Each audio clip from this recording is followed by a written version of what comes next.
Hello students, welcome to my YouTube channel. इस video में class 5 subject English chapter 1 king Dushyant and Shakuntala के बारे में पढ़ाया जाएगा। वीडियो में आगे बढ़ने से पहले यदि आप इस चैनल पर नए हैं तो चैनल को सब्सक्राइब करके बेल आइकन प्रेस कर दीजिएगा। समय व्यर्थ ना करते हुए इस वीडियो की शुरुआत करते हैं।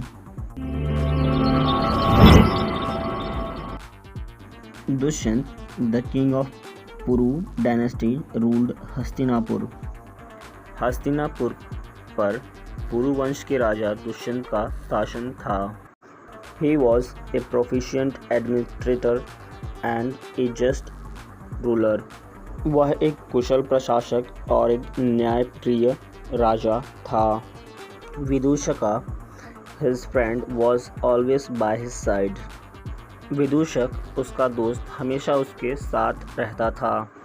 One day, King Dushyant made a plan of hunting in the forest, so he went into the forest with a huge army. एक दिन राजा दुष्यंत ने एक प्लान बनाया कि आज जंगल में शिकार करने चलते हैं, तो उन्होंने अपने साथ जंगल में एक बड़ी सेना साथ ले गए। After a great effort, he shoot an arrow at a deer, but a wonder, deer ran away from his sight. बहुत प्रयासों के बाद राजा ने एक तीर छोड़ा, लेकिन वो हिरन को नहीं लगा क्योंकि हिरन वहाँ से भाग चुका था। He also started following the deer and reached an ashram. वह भी हिरन का पीछा करते हुए एक आश्रम पहुँचा। There he saw a beautiful girl named Shakuntala nursing the deer, her pet. आश्रम पहुँचते ही वहाँ उसने एक बहुत ही सुंदर लड़की देखा जिसका नाम शकुंतला था। वह उस हिरन का देखभाल करती थी क्योंकि हिरन उसका पालतू जानवर था। Shakuntala was born to a sage Vishwamitra and अप्सरा मेनका। शकुंतला विश्वामित्र और अप्सरा मेनका की पुत्री थी। Maneka had come at the command of the king of god Indra to distract the great sage Vishwamitra from his deep meditation. Vishwamitra की तपस्या भंग करने के लिए देवराज इंद्र ने मेनका को वहां भेजा था। King Dushyant profusely begged her forgiveness for harming the deer and spent some time at the ashram. राजा दुष्यंत ने हिरन को नुकसान पहुंचाने के लिए उससे बहुत क्षमा मांगी और आश्रम में कुछ समय बिताया। Shakuntala's beauty was so captivating that the king fell into the love with her. Shakuntala की सुंदरता इतनी मनमोहक थी कि राजा उस पर मोहित हो गया। Shakuntala too was enchanted by his majesty personality. Shakuntala भी उनके भाव व्यक्तित्व से मंत्रमुग्ध थी। They married right there in the ashram. उन्होंने वहीं आश्रम में ही विवाह कर लिया। But as the king had to go to the look after his kingdom, he told this to Shakuntala. लेकिन राजा होने के नाते उसे अपने राज्य की देखभाल करनी चाहिए, इसलिए यह उसने शकुंतला को बताई। At this she was heartbroken, but she knew her husband's responsibility toward his kingdom.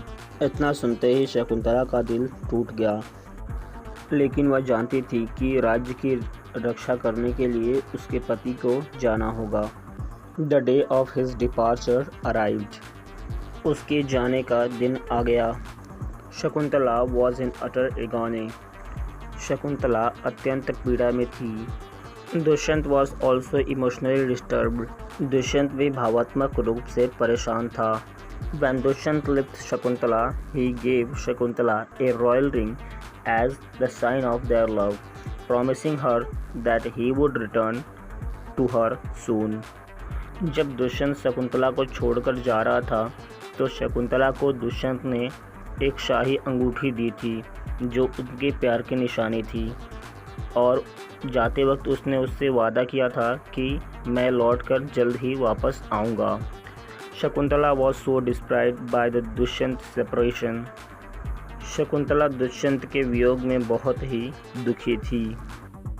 One day he was sitting in the garden and recalling her sweet memory with her husband King Dushyant. एक दिन वह बगीचे में बैठी अपने मधुर स्मृतियों को याद कर रही थी जो उसने अपने पति राजा दुष्यंत के साथ बिताए थे. In the meantime, the great sage Durvasa was passing through the same garden where Shakuntala was sitting under the banyan tree. इसी बीच महान ऋषि दुर्वासा उसी बगीचे से गुजर रहे थे जहाँ शकुंतला एक बरगद के पेड़ के नीचे बैठी थी. She failed to notice the arrival of sage Durvasa. उसे ऋषि दुर्वासा के आने का आगमन महसूस नहीं हुआ. She did not receive him due to the respect. उसने उनसे उचित सम्मान के साथ प्राप्त नहीं किया. Sage Durvasa was famous for his anger behavior. Durvasa ऋषि को उनके क्रोध के लिए जाना जाता था. So he shot a tempered steed, became furious and cursed that the person she was thinking of would forget her. Durvasa ऋषि ने शकुंतला के इस व्यवहार को देखते हुए उसे श्राप दे दिया कि जिसकी याद में तुम्हें मेरा आगमन महसूस नहीं हुआ, जब तुम उसके पास जाओगी तो वो तुम्हें भूल जाएगा. Shakuntala still lost in her thought did not realize that what had happened. Shakuntala अब भी अपने यादों में खोई हुई है और उसे इस बात का कुछ भी पता नहीं चला. But Anusuya and Priyavada played with the sage calm down his anger and reduce the harshness of his crush. लेकिन अनुसुया और प्रियवदा ने ऋषि को उनके क्रोध को शांत करने और श्राप को कम करने की अनुरोध किया. Sage Durvasa felt pity for Shakuntala and said that on seeing the ring which was given by the king as the sign of his love, King Dushyant would recognize her. Durvasa ऋषि को शकुंतला पर दया आ गई और शकुंतला से कहा कि जब राजा के द्वारा दिए गए अंगूठी को राजा देखेंगे तो उन्हें सारी बातें याद आ जाएगी. The time passes and the Shakuntala was wondering why Dushyant did not return. For her finally set out for the capital city with her father and some of their companions. समय बीतता गया और शकुंतला सोचती रही कि दुष्यंत वापस क्यों नहीं आया उसको लेने के लिए. अंततः वह अपने पिता और अपने कुछ साथियों को लेकर राजधानी के लिए निकल पड़ी. On the way, they had to cross a river by a boat. रास्ते में उन्हें नदी मिला जिसे उन्होंने नाव की सहायता से नदी पार की. Attracted by the deep blue water of the river, Shakuntala ran her finger through the water. नदी के गहरे नीले पानी को से आकर्षित होकर शकुंतला ने अपनी उंगलियां पानी में फिराई. Her ring slipped off her finger without her realizing it. उसकी अंगूठी उसकी उंगली से फिसल गई और उसको इसका एहसास भी नहीं हुआ. Arriving at the Dushyant court, Shakuntala was hurted and surprised when her husband neither recognized her. He recalled anything about her. Dushyant के दरबार में पहुंचते ही शकुंतला को यह दुख हुआ और आश्चर्य हुआ जब उसके पति ने उसको पहचाना नहीं और न ही उसके बारे में कुछ याद किया. Disheartened, Shakuntala came back to the forest and started living with the memory of her husband. निराश होकर शकुंतला जंगल लौट आई और अपने पति की यादों में जंगल में ही रहने लगी. After some time, she gave birth to a beautiful child. कुछ समय के बाद उसने एक बहुत ही सुंदर बच्चे को जन्म दिया. She gave him the name Bharat. उसने उसको नाम भरत दिया. Bharat grew up without any human company other than that of her mother. Bharat बिना किसी आदमी के अपनी माता के साथ रहने लगा. All around In the jungle, he encountered with the wild animal, plant, trees. पूरे जंगल में उसे जंगली जानवर, पेड़ पौधे इत्यादि ही मिलते थे। He developed into a fearless, healthy and active child. वह एक निडर, स्वस्थ और सक्रिय बच्चा के रूप में विकसित हुआ। Lion and tiger were his friend and he used to ride them as we ride horses. शेर और बाघ उसके दोस्त थे और वह उनकी सवारी करता था जैसे हम घोड़ों की सवारी करते हैं।